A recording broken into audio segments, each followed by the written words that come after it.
اوس که موږ د رمضان المبارک میاشتې روژې نیسو او بیا هم په ډبه باندې ناست یو، زه خو چې داسې راتېرېږم نو دې ملګرو ته کله کله ووایم الله پاکه مه بخه د مونځ وخت دی، خو چې واپس ځم اوبک هلته ناست دي، نو زه وایم ګوره که نه ولې راباندې دروغ وایه ظالمانو، چې بیا هم د کټ سر ته ولاړ یم وایم چې کاکا ډېر ښه سړی و، اډو ښه سړی ونه، که یو ورځ مې د چا د کټ سر ته ووایي چې مونځ به یې نه کوو، روژې به یې خوړې،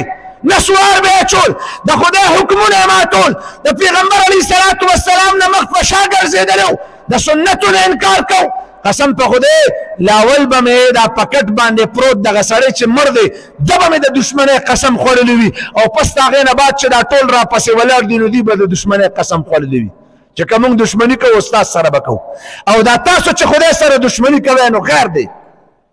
چې د پیغمبر سره دشمني کوي نو خیر دی،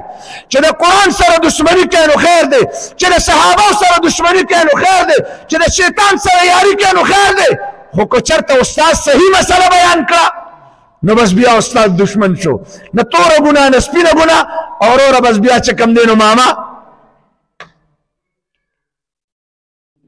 نو زه داسې هم ځم وایم هلکه د مونځ ټایم دی راځئ چې ځو، یو ورځ خو مونځ وکړئ که نه د ظالمانو، او چې ته یې نه کوې نو خدای له جواب ورکول دی. دا د رمضان المبارک د مقدس میاشتې ګوره پیغام دا دی،